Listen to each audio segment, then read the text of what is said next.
I wanted to. I think I'm right in saying that you guys were behind the local produce cassette, which was a big thing at the time. Obviously, was cassette releases. There were a whole bunch of really good ones. It don't work my computer. Locally. What sort of led you to decide to release a compilation album? How did you go about approaching the acts? Who did you have on there? The one thing St Albans did have, which I think set it apart from a lot of other market towns, provincial towns that maybe had a few punks around, was the fact we had a record label, Waldo's record, Phil Smead record label.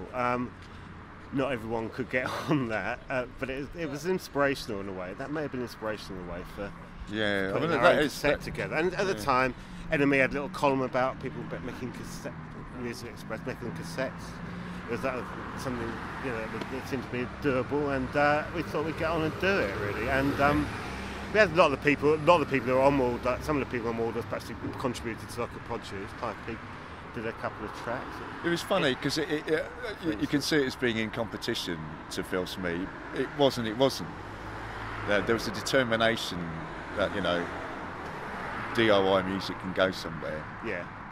Phil, in some ways, Phil was unfortunate because by the time we sort of became aware of him, he was like a record mogul. I think, given his due, I think our guitarist Dave Foster was probably the leading person in doing that, the local produce thing. He did. He had a real mission in his mind about doing that. He did. But I sold them all. The mail order address was my mum and dad's house, and they weren't that too happy about that afterwards. But it was, it's a joint thing. But I think he was probably the instigator of that. Right. Yeah. I still have a copy at home. Still listen to it. Cool. I think. Should we move up the road? We've moved up here to what was back in the late 70s the St Albans College of Art and Design.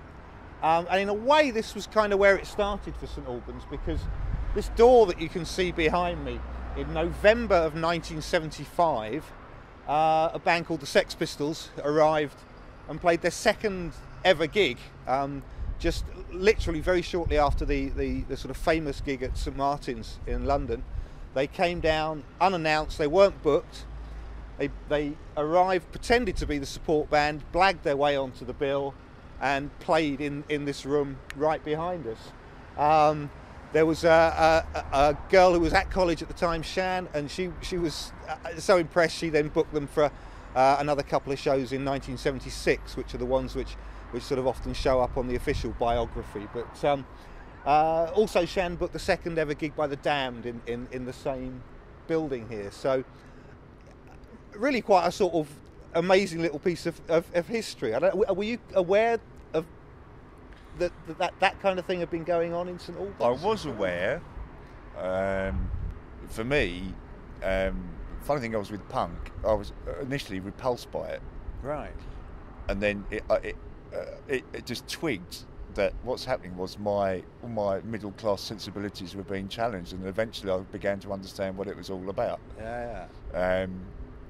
So, although probably Ade and I both started very late musically, anyway, we did become aware of punk rock quite quickly, and I'm certainly very proud that the Pistols did that.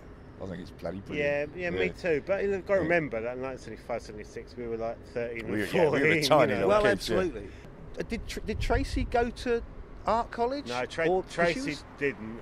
Dave, our guitarist, he was here for his foundation year, wasn't he? Okay. Yeah. After sixth form, it wasn't those days. Okay. So did you guys end up playing here or not? Yeah. I don't think we did. No, I don't think we did, to be honest. I don't think we did, no. We did play in a lot of places we can't remember, though. I'm pretty sure of that.